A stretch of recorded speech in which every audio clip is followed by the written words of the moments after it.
noite, buenas noches. Boa Boa noite. noite, Denis. Todo mundo bem? Tudo bem, e você? Tudo bem. Vamos organizando aqui essa dana.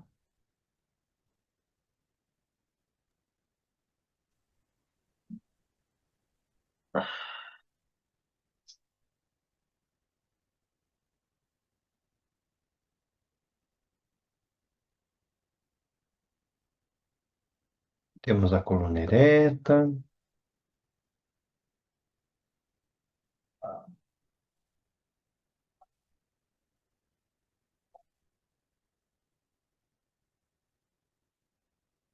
Traga toda a atenção para o corpo.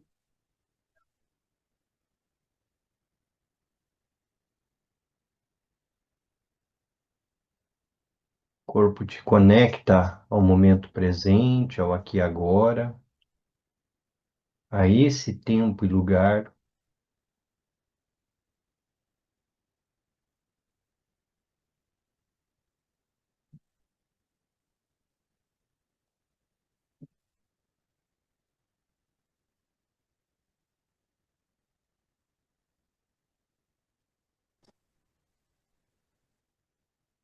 Prece de Tapiritsa.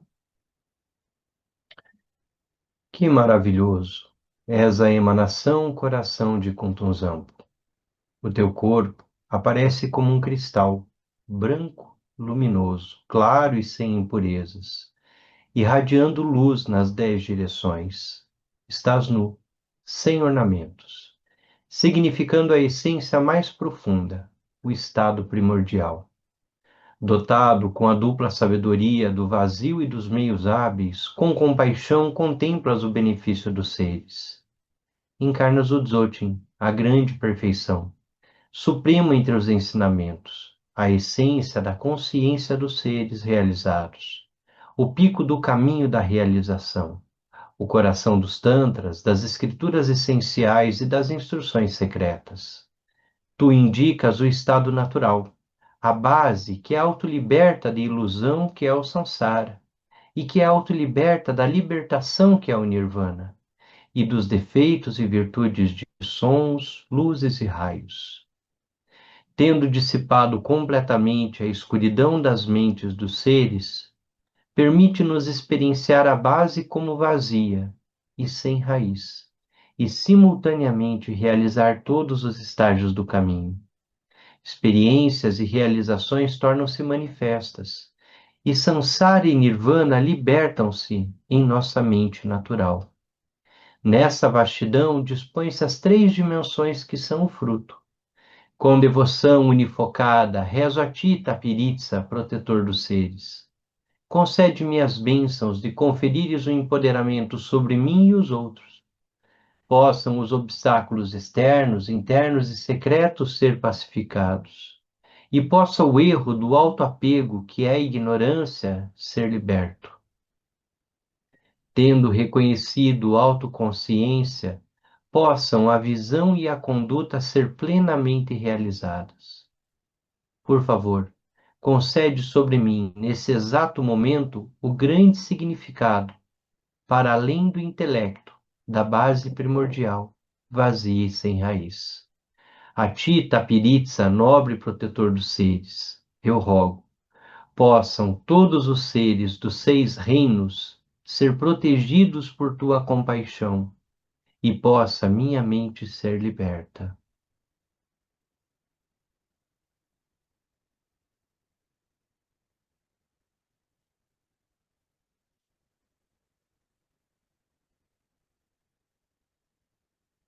Muito bem.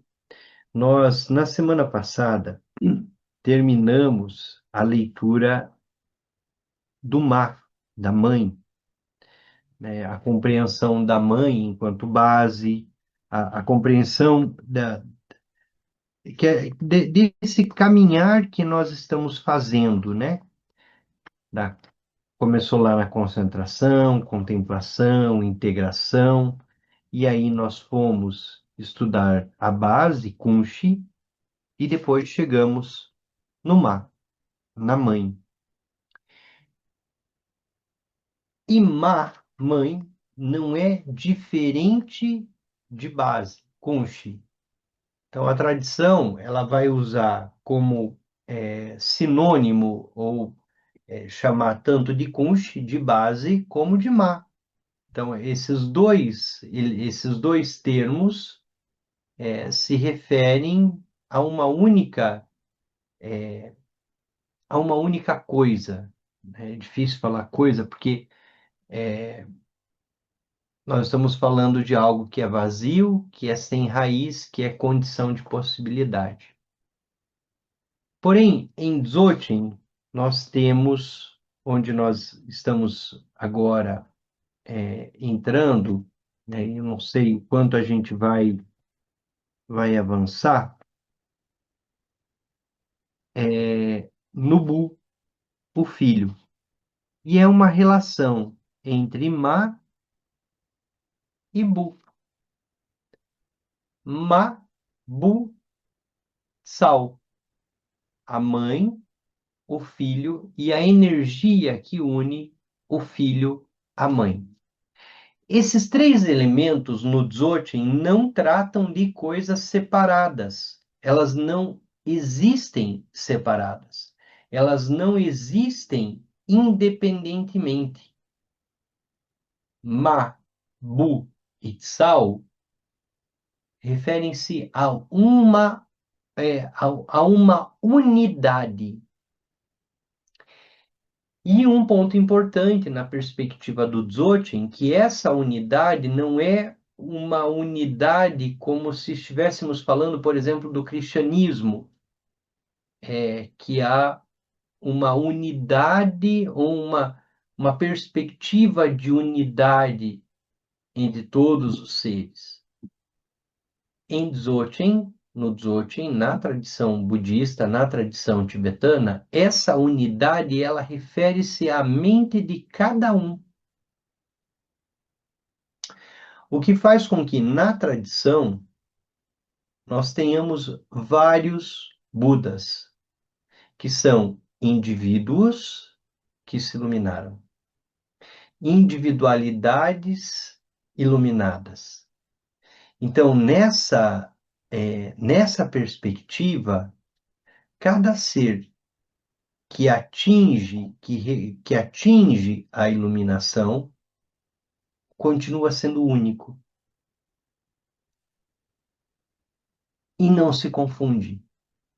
Por isso temos vários Budas. E o que caracteriza a budeidade são qualidades comuns a todos eles, mas que cada um traz a sua individualidade.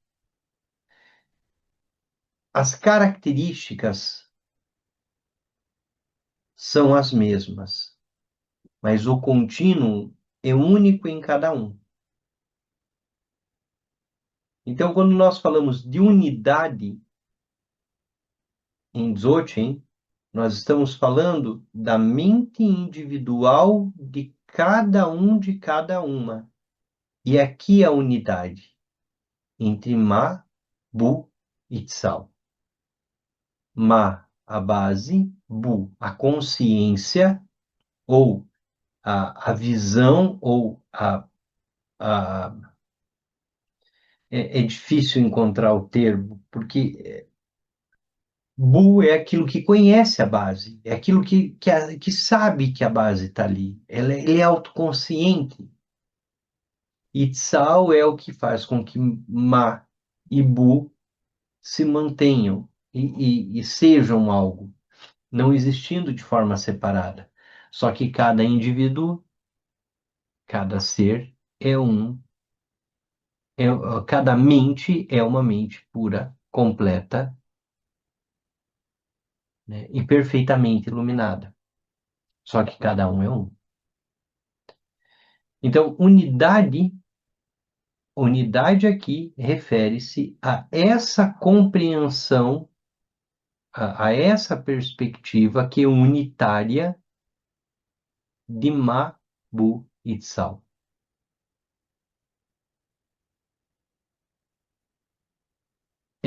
Na perspectiva do Dzogchen, essas coisas, é, talvez o melhor caminho seja fazer a experiência de fato, como o Rinpoche nos incentiva sempre, a fazer a experiência direta de todos esses aspectos. Porque Ma, Bu e Tsao dizem de uma mesma coisa. Não existe o filho sem a mãe.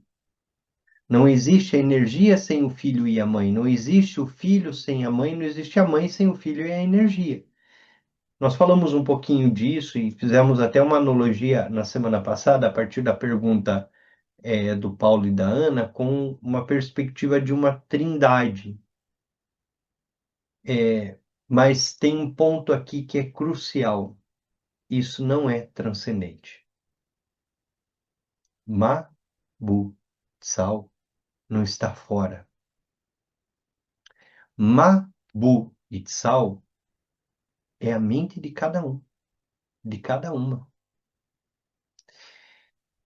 E olha que interessante que é o processo do Dzogchen, e que nós falamos muito na semana passada. Quando nós vamos para uma prática na perspectiva do espaço, é Mabutsal enquanto espaço interno que se conecta de dentro para fora com o espaço externo. Então, é uma projeção, é uma conexão de cada um com o espaço externo. E o espaço externo é nada mais, nada menos do que a projeção do espaço interno. Então, é uma perspectiva de projeção do espaço. Como nós temos uma tradição bastante forte, transcendente, a perspectiva cristã, como ela é transcendental, a gente corre o risco de imaginar que exista uma base fora, que exista um filho fora, que exista uma mãe fora, que exista a luminosidade fora, e que nós vamos buscar de fora para dentro. Então, na perspectiva do Dzogchen, do Trekchö, é sempre de dentro para fora. Não tem nada fora de você. Não tem nada externo. Então, quando nós praticamos, por exemplo, práticas de deidades, práticas na perspectiva tântrica, a sílaba Om, a sílaba A sílaba Hum, a sílaba Tan, a sílaba que nós visualizamos em nosso coração e que se projeta diante de nós como uma deidade, é sempre uma projeção de um aspecto luminoso de nossa mente que já está lá, com a qual nós queremos nos reconectar ou nos conectar a partir da dissolução da ignorância. Porque é o veneno da ignorância que faz com que a gente não perceba aquilo que já somos, que é onde está a perspectiva do Dzogchen. Então, na prece de Tapiritsa, tem um verso que traz esse elemento. Assim, todo o Dzogchen está muito condensado nessa prece. É muito interessante isso. Só um pouquinho que eu quero pegar essa.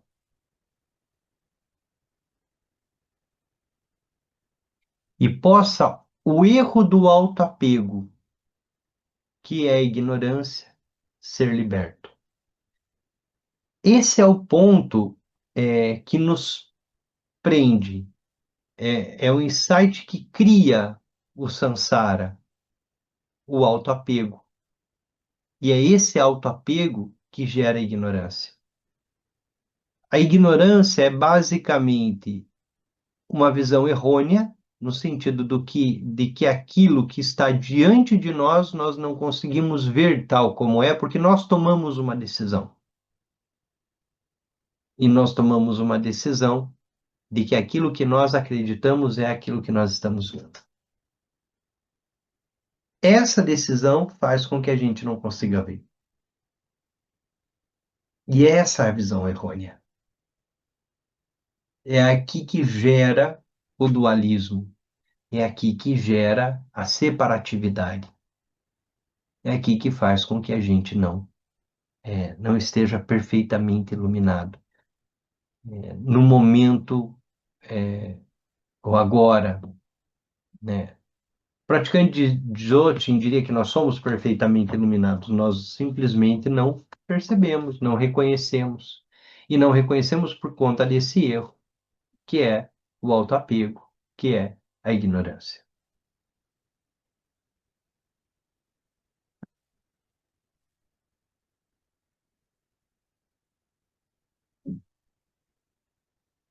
Então, esse erro do autoapego à ignorância é a semente da inconsciência. É aqui que reside a inconsciência. E é esse estar inconsciente que nos leva a estarmos no samsara em que nós estamos, e até mesmo no nirvana. Ao iniciar ali o capítulo 11, nós estamos na página 155, o Rinpoche deixa para nós um breve, é, um breve poema que diz: essa essência que existe primordialmente, não realizada, porque dela estamos inconscientes. Então, essa essência, ela existe primordialmente em todos nós. Ela só não é realizada, ela está num estado de não realização, porque nós estamos inconscientes dela.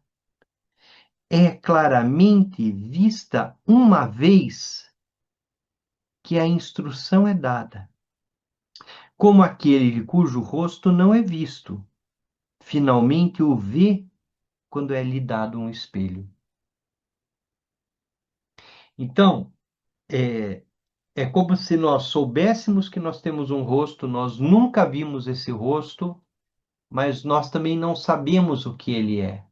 O momento em que te é dada a instrução é como você olhar no espelho.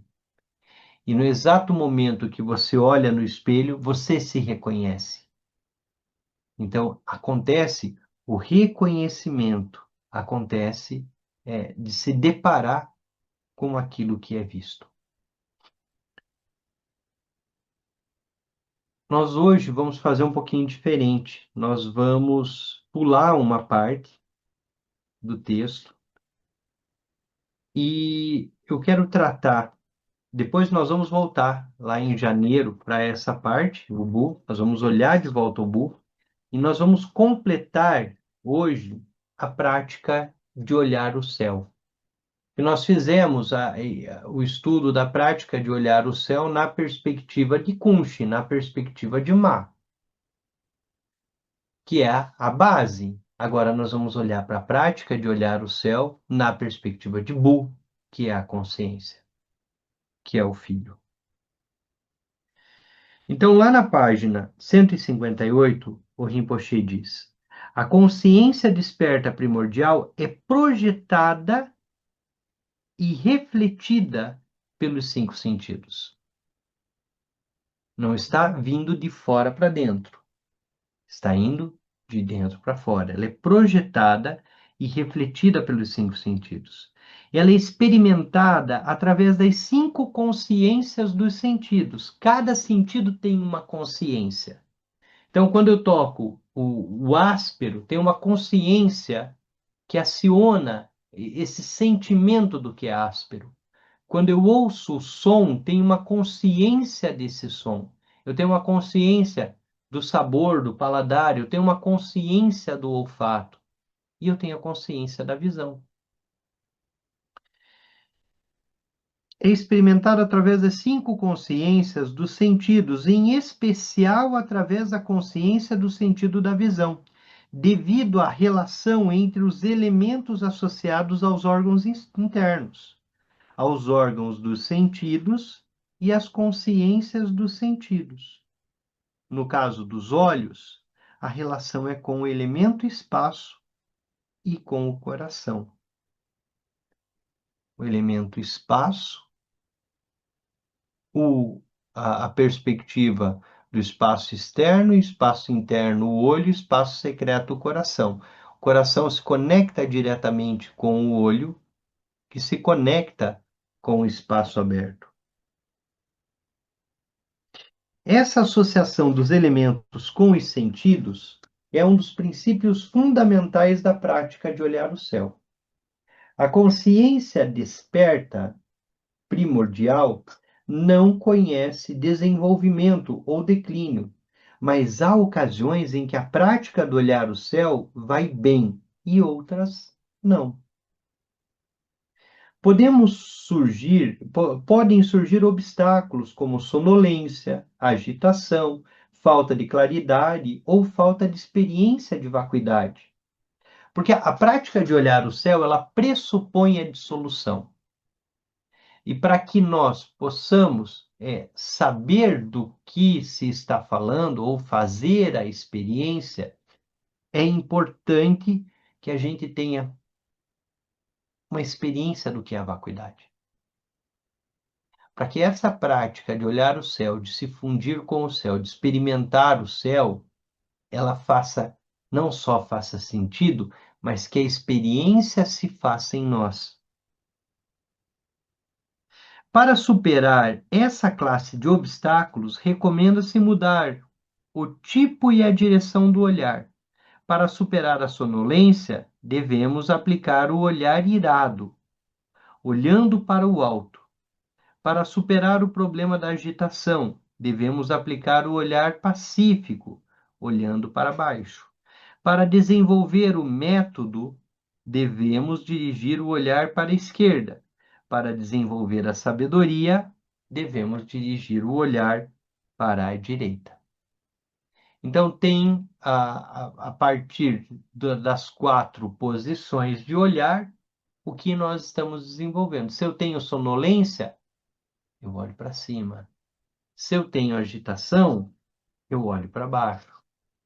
Se eu quero desenvolver método, eu olho para a esquerda. Se eu quero desenvolver a sabedoria, eu olho para a direita. Quer dizer, o ensinamento propõe uma direção no olhar e naquilo que nós estamos desenvolvendo. O Tukulul Lobsang, que tem formação bom, ele vai nos ensinar uma prática chamada Tsalum, que é uma prática de yoga tibetano, em que nós usamos muito a posição dos olhos e a posição da cabeça para, por exemplo, produzir agitação quando nós estamos muito sonolentos. Então ele pede que a gente levante a cabeça, olhe para cima. Quando eu estou muito agitado e preciso descansar, baixo os olhos, olho para baixo e mantenho a cabeça abaixada. Então, por que esses movimentos são importantes dentro da tradição? Por conta de uma coisa chamada Tsalum, que é a relação direta entre canais Sa e o Lum, a energia, o prana, em sânscrito, que circula por esses canais e chakras. Então, nos ensinamentos mesmo de Dzogchen, nós temos posições, nós temos formas de direcionar o olhar. Por que nós precisamos dessa forma de direcionar o olhar? Para que o canal do olho, que está conectado diretamente ao coração, esteja perfeitamente aberto. Porque é sobre isso, é sobre o lung que sobe e desce, que circula por esses canais. Então, na prática de olhar o céu, nós estamos abrindo esses canais, esse canal do coração que se projeta pelos olhos, para que nós façamos essa experiência de integração. Pode-se dizer que quando experimentamos a fruição da prática de olhar o céu, nós estamos vendo a própria consciência desperta primordial através dos olhos físicos, experimentando-a e realizando-a, enquanto a consciência desperta da mente em movimento permanece continuamente presente e sem se distrair através da consciência sensorial da visão. Dessa maneira, desenvolvemos a prática de contemplação trekcho, em que se permanece em união com o espaço. O que é trekcho? É a união com espaço. E como realiza trekcho? Como projeção do espaço, do coração, que se projeta pelos olhos em direção ao espaço externo. Então, em trekcho, quando a gente considera os ensinamentos do Dzogchen, trekcho e togal, ou togyal, em trekcho é a projeção de dentro para fora. Em togyal é a absorção de fora para dentro. Então, existem direções nessa perspectiva. E hoje nós estamos olhando o Dzogchen e indo para o caminho Trekchö, que é a integração. E essa integração com o espaço externo acontece do interno para o externo. Quando tivermos realizado a estabilidade em Trekchö, devemos nos dedicar à união com o espaço, por meio da qual pode se manifestar a qualidade potencial das luzes dos elementos. Quando usamos métodos específicos, como a introdução forçada à clara-luz, ou por meio da contemplação do espaço onde o céu e a montanha se encontram, ou olhando diretamente para o céu, a lua ou o sol, ou ainda fazendo retiro no escuro, Togel, nesse caso, nós não mais permanecemos apenas na integração com o espaço, mas experimentamos o movimento de energia dentro da experiência do espaço. Este é o princípio da prática Togel. Quando desenvolvemos a prática Togel, o órgão do sentido da visão é a porta sensorial através da qual experimentamos o movimento da energia no espaço. No sistema Sutra, nós não encontramos descrições desse tipo. Essas explicações e essas práticas são exclusivas do Dzogchen. No entanto, é importante lembrar, como aspirantes a praticantes, de que temos de obter instruções indicativas precisas de fazer Dzogchen de forma competente, antes de começarmos a fazer essas práticas. Por quê? Primeiro, há umas 2 ou 3 semanas nós falamos sobre a prática de olhar o sol, e André nos recordou que assim não é olhar diretamente para o sol, e mais que isso, não é o momento ainda de fazermos esse tipo de prática. Porque em Trekcho é a integração, é a experiência com o vazio externo, é a fusão com o vazio externo, mas do interno para externo. No Togal, nós começamos a ter as visões puras. Então é por meio dos olhos, é por meio da janela dos olhos que as visões puras começam a surgir. Então, um praticante de Togel, ele vai ver os tigles, ele vai ver as mandalas, e muito do que nós estamos aqui imaginando, o tigre e tal, o praticante de Togel está vendo objetivamente o tigre. Ele realizou essa visão. Ele, diferente de nós, ele efetivamente está vendo e não projetando, ele está absorvendo.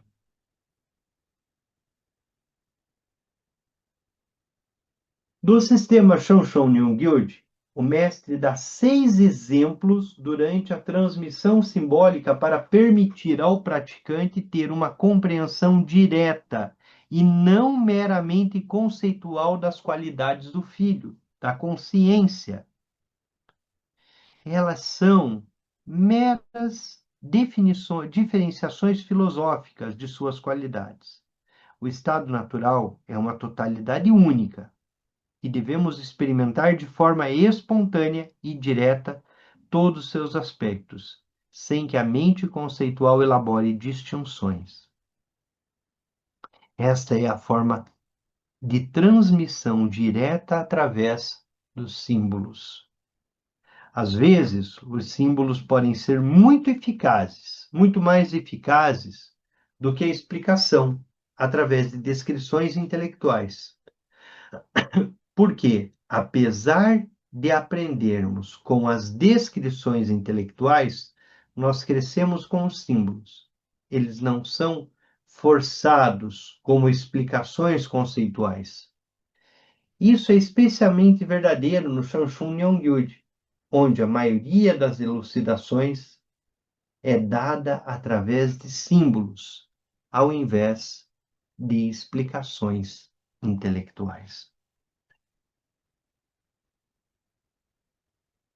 Nós falamos sempre do primeiro ser que se ilumina ali como aluno do Buda, Mahakasyapa, e que durante um momento de ensinamentos, o Buda pega uma flor na mão e Mahakasyapa é o único que olha para a flor e sorri.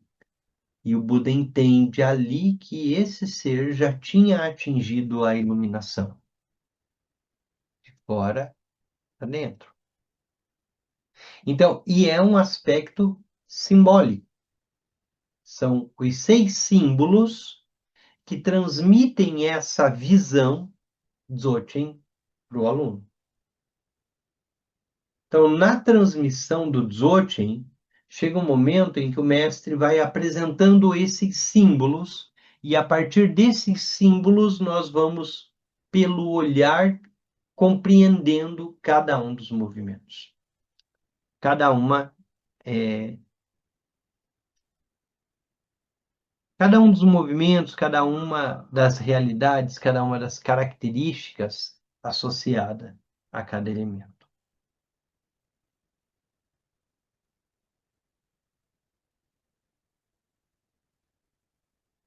Então, esses símbolos não são forçados com as explicações conceituais. Isso é especialmente verdadeiro no Sanshun Nyongyud, onde a maioria das elucidações é dada através de símbolos, ao invés de explicações intelectuais.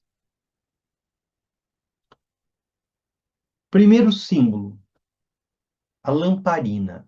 Então, é muito comum numa transmissão de Dzogchen, chega um momento em que o mestre apresenta uma lamparina para nós.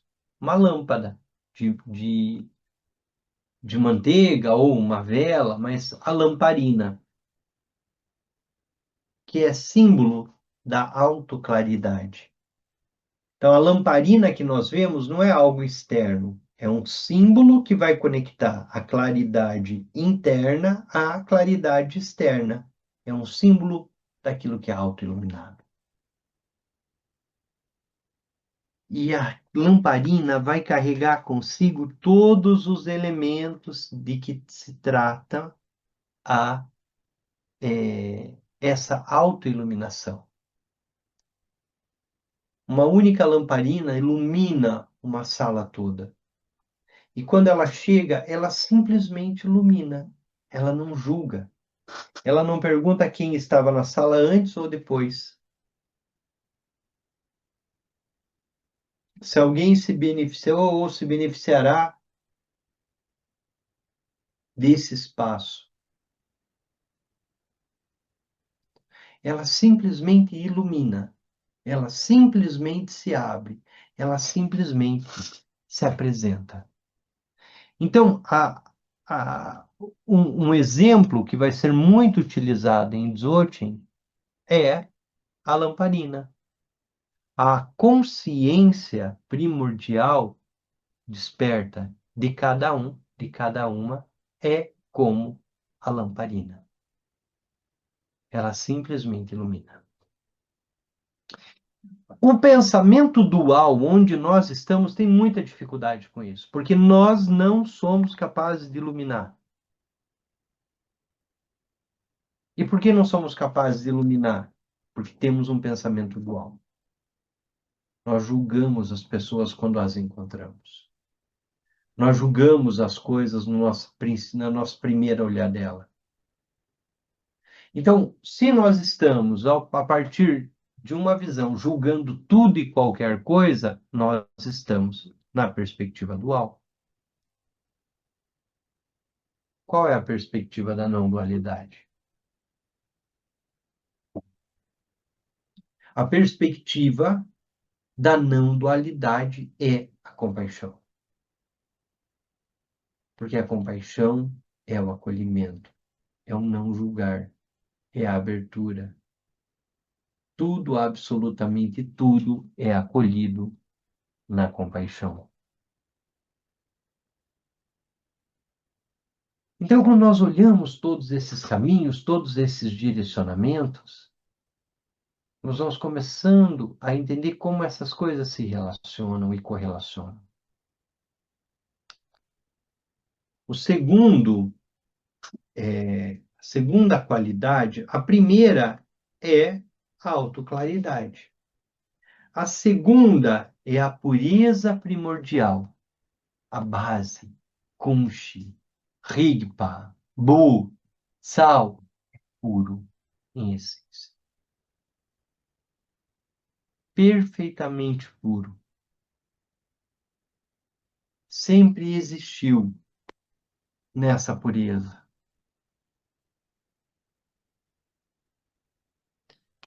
Sempre existiu. E o Lótus mostra essa pureza. Porque o Lótus é tão reconhecido dentro da nossa tradição? Porque o Lótus, ele se cria na lama. Dentro da água, no meio da lama. E toda manhã, quando ele sai no sol e se abre novamente, ele está limpo. Perfeitamente limpo. A lama não gruda no lótus. Então, a cada momento que ele desabrocha enquanto uma flor, ele não carrega nada da lama do lago em que ele se criou. Por isso ele é símbolo da pureza, porque ele pode estar onde ele estiver, ele não vai se macular com aquilo que está lá. Essa é a qualidade que é como lótus. Na qualidade do lótus, não há o que macular. Não há como macular. Não há como macular o lótus. Por quê? Porque ele é essencialmente puro. E ele pode se envolver com toda a lama. Por ser não dual, ele sempre estará puro. Um Dzogchen não interessa quem é praticante. Não interessa a origem do praticante. Não interessa se o praticante tem uma conduta, uma retidão moral ou não tem conduta e retidão moral. Por quê? Porque isso é lama. Mas, independente disso, o lótus é primordialmente puro. E como exemplo, independente de todos os erros que o praticante tenha cometido, ainda assim, se a mente dele é como lótus, ele pode estar em toda parte, ele pode se envolver com a situação que ele se envolver, mas ele será perfeitamente puro, permanentemente puro, como o lótus. O terceiro exemplo é a pena de pavão. E a pena de pavão diz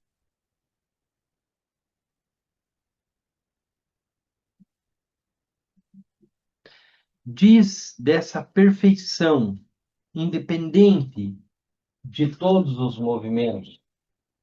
E na semana passada, quando nós falamos de Eshualmo, nós trouxemos a pena de pavão como esse exemplo de transformação, esse exemplo do Tantra de transformação. Aqui, a pena de pavão traz a espontaneidade das coisas que surgem. Então, espontaneamente, a pena traz essa beleza, essas cores. E a característica, dentro da tradição da pena do pavão, é essa perspectiva da mente enquanto algo que é claro, que é espontâneo e que é espontâneo por si mesmo, é belo por si mesmo, é vibrante por si mesmo. Então, um terceiro exemplo dos 8 espelhos do bom, nós tratamos essa prática em que nós recebemos essa instrução, a pena de pavão é um dos elementos, por ser um, uma referência, né, num animal em que todo o veneno dele se converte em beleza, né? O pavão come veneno e tudo isso se transforma nesse azul maravilhoso, nessas cores fantásticas que estão ali no pavão, na pena de pavão. Aqui no texto, alguém chamou a atenção para o fato de que quando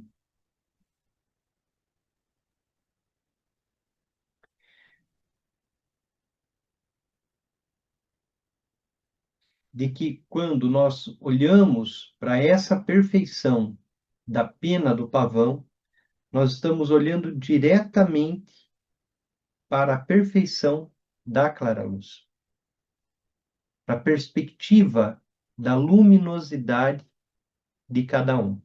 Então, no Tantra, a pena de pavão traz a perspectiva da transformação, do veneno que o pavão come e que se transforma em beleza. No Dzogchen, a perspectiva da pena do pavão diz da clara luz.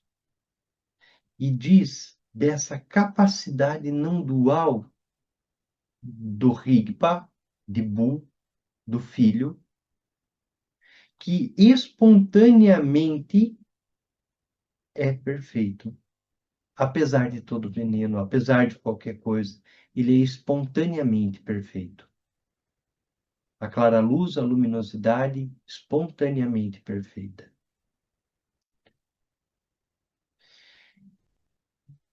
O Rinpoche ele trouxe aqui um exemplo, que é o exemplo do espelho, o melon.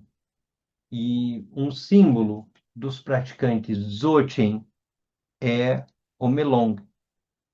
Então, muitos instrumentos de prática trazem um pequeno espelho com 3 pontos. E esse é normalmente um metal polido, um melong, né? Esse espelho é utilizado. E esse símbolo remete um pouco àquilo que o Rinpoche dizia antes. É como nós sabemos que temos um rosto, não conhecemos o nosso rosto, até que a gente olhe para o espelho. E há um determinado momento em que, ao olhar para o espelho, nós reconhecemos o rosto. E nós dizemos, sou eu. A ignorância é não ter o espelho. Se nós não tivéssemos o espelho, como nós imaginaríamos nosso rosto? E é um pouco sobre isso, o Dzogchen. Que o Dzogchen é olhar diretamente para a nossa face e reconhecer tudo que está fora como nós, como projeção. O espelho, que é o símbolo da autoclaridade não obscurecida. Então, o quarto, o quarto símbolo do Dzogchen, do Shanshong Nangyut, é o espelho.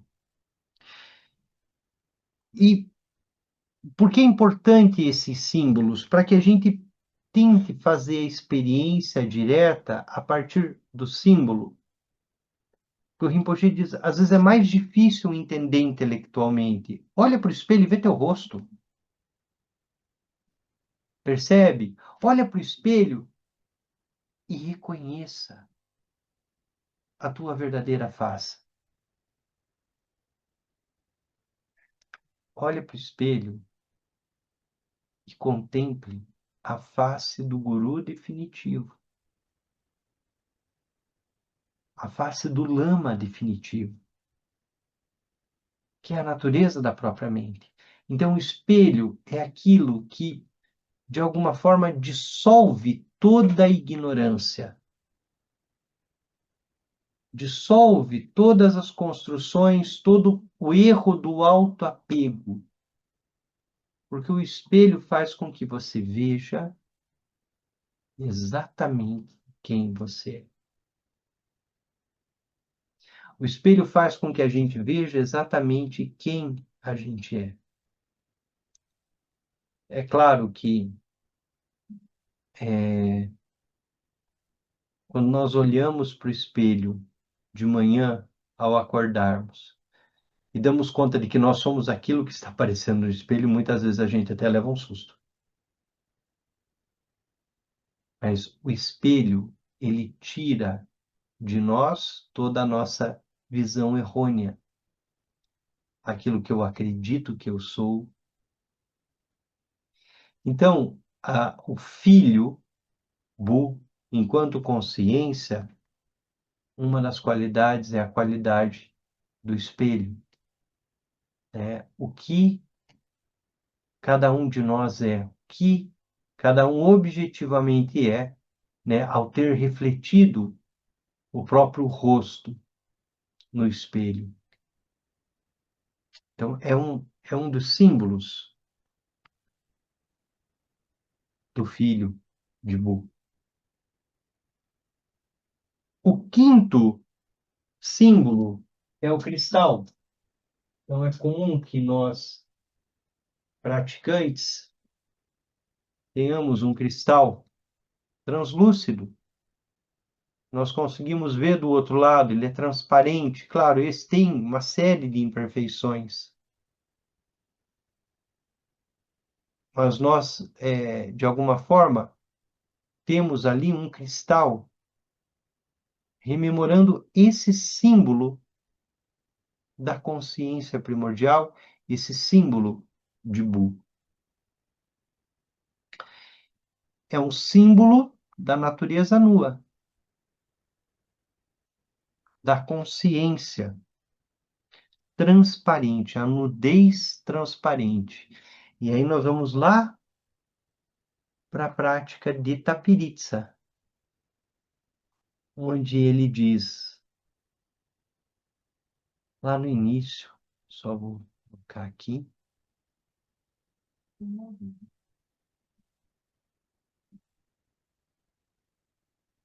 Que maravilhoso!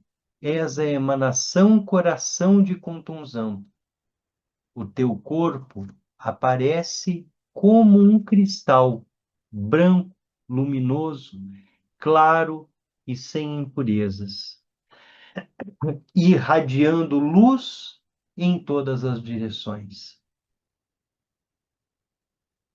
E a sequência, estás nu, sem ornamentos, significando a essência mais profunda, o estado primordial. Então, esse é o quinto símbolo do Dzogchen, da consciência no Dzogchen. Então, se nós temos dificuldade de compreender intelectualmente cada um desses movimentos, nós somos desafiados a usar os símbolos. Então, o cristal é um símbolo. A pena de pavão é um símbolo. O espelho é um símbolo. O lótus é um símbolo. Toda manhã o lótus sai do meio da lama, do meio da sujeira e floresce. E nada gruda nas suas pétalas.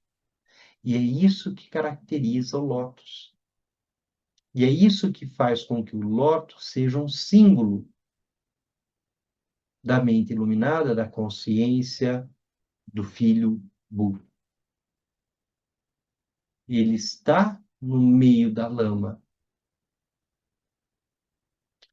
Ele não carrega nada da sujeira quando ele floresce. Ele está limpo, puro. Ele não se contamina.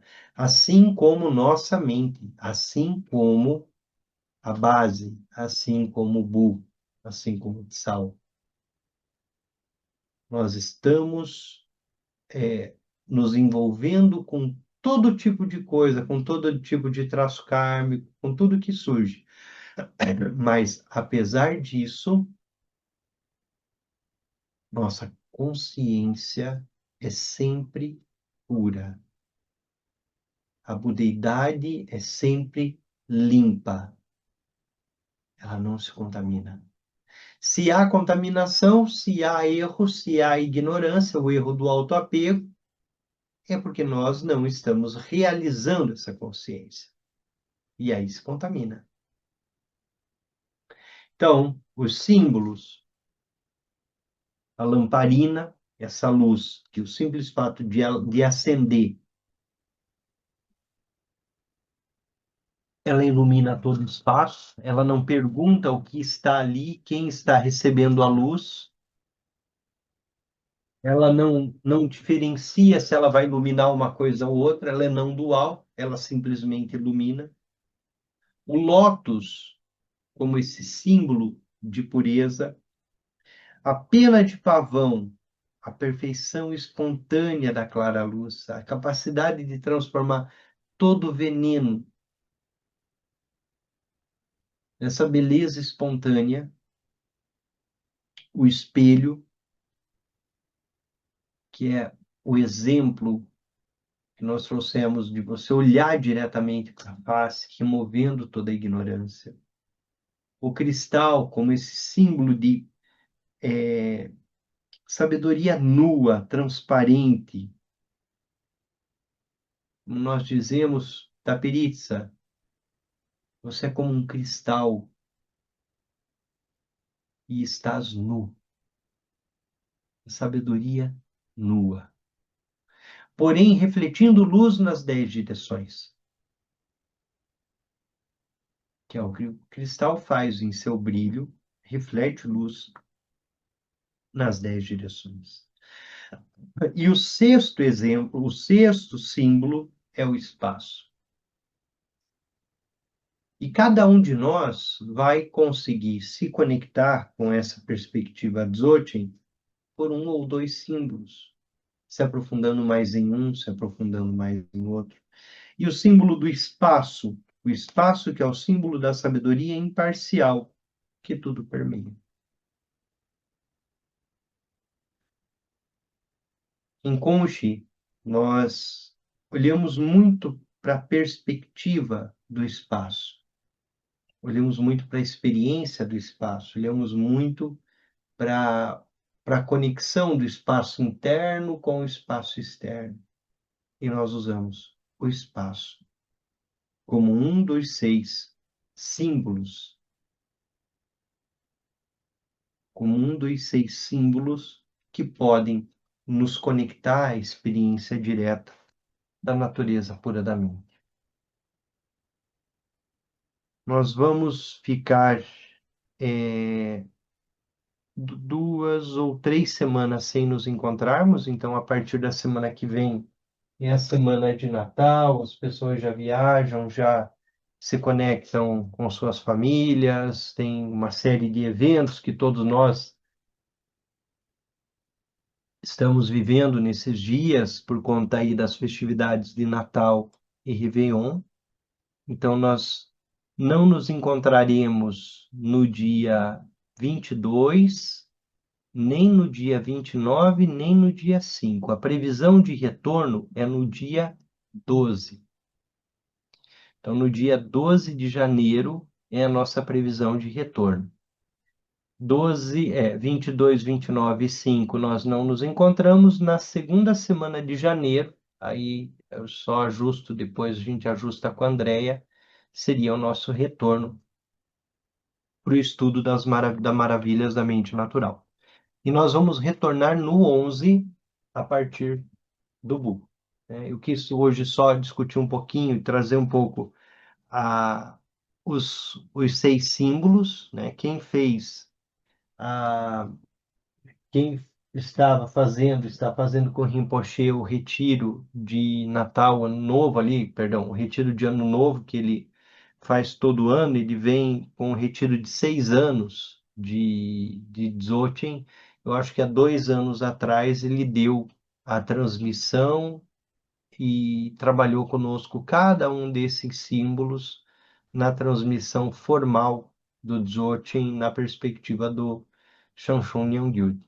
Então, Rinpoche, ele fez essa transmissão. É,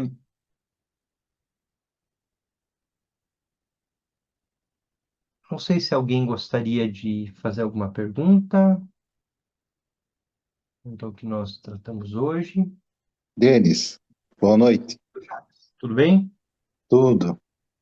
Então, Denis, você falou aí de um assunto, todo esse assunto que vai sendo tratado, na verdade, é muito profundo, né? Maravilhoso, assim, e a gente fica sem saber nem como abordar isso, na verdade, por palavras, né? Mas você falou dessas perspectivas de Ma, Bu e Sal. Eu não sei se teria como colocar, talvez, não sei se para hoje, mas como que isso se relacionaria com, como você já disse também antes, com a perspectiva do exemplo, do significado, é isso que você falou, né, e do símbolo. Não sei se isso Uhum. tem alguma coisa a ver, assim, o que que você acha? Olha, Assim, que daria para Jacques, ligar essas coisas. quando nós falamos do exemplo, é, e esses 3 níveis, o exemplo, o significado e o sinal, eles estão relacionados ao que é externo, ao que é interno e ao que é secreto. O exemplo, por exemplo, é triste, né? Mas o exemplo, o céu, nós usamos o espaço do céu como um exemplo do espaço interno, como uma expressão. O significado que está no espaço interno é como o sentido do espaço. E o espaço interno como o sinal, como a semente. O que nós poderíamos, assim, vou tentando trazer, mas depois, Jacques, a gente pode tentar olhar para isso como um caleidoscópio, até ficar mais claro. Mas assim, aquilo que brota como sinal no interno se projeta para aquilo que surge como sinal no secreto, se projeta no interno como significado e se reconhece no externo como exemplo, na perspectiva do Trekchö. Então, há 2 caminhos, há um caminho de ida e um caminho de volta. No caminho de ida, é do coração, do espaço que está no coração, sinal, que se projeta pelo significado olho, no exemplo céu. Porque céu externo, espaço, é exemplo, porque não é ele o espaço. Ele também é espaço, porque o espaço permeia tudo. mas o espaço, ele é projetado do espaço interno, assim como tudo que surge é projeção. Por isso nós chamamos isso de base, Kunshi, de onde tudo surge, que se projeta para fora. Por isso é a base. E a base é autoliberta de todas as suas projeções. Ela é autoliberta de samsara e de nirvana, de certo e errado. E isso que nós estamos chamando de base, ele é constituído como se olhássemos por um caleidoscópio de movimentos. E tem ali um movimento que é Ma, a mãe, a base, que é autoliberta, que é espaçosa, que tem as características do espaço externo, que é um exemplo, espaço externo. Eternidade, tamanho infinito, que acolhe tudo. Só que todos esses elementos, essas características da base, elas são luminosas por si só, porque há uma consciência da base. Essa consciência da base é bom, é o filho. Itzal é a expressão da base e do filho. É a expressão. É como isso se expressa, como isso se apresenta. Nós vamos ficar para os yogas dos sonhos já já, e eu vou começar então com uma, uma prática que o Rinpoche faz muito, tem ela no YouTube, tem essa meditação no YouTube, que é uma meditação guiada exatamente para que a gente faça essa conexão por analogia com esses três elementos. E talvez pela conexão por analogia entre o que é base, Kunshi, Ma, o que é Bu, consciência, filho, e o que é Tsal, a energia da base, aquilo que está fluindo, a fruição constantemente da base. Não sei se já que se ficou mais claro, talvez a gente pudesse retomar um pouquinho isso depois. Sim, A ficou bem claro, construção assim, claro que é como você falou, né? É uma coisa que vai amadurecendo, tem muito sobre o que falar, mas eu acho assim que você já deu uma baliza legal aí. Ficou bom, ficou bom. dá para compreender um pouquinho mais, né? Sim, sim, sim. Maravilha. Então a gente começa os yogas dos sonhos com uma prática, já daqui a pouquinho, e hoje a gente vai falar um pouquinho sobre 9 respirações e fazer uma meditação guiada. Então nós nos encontramos em 5 minutos, às 20h40, tá bem?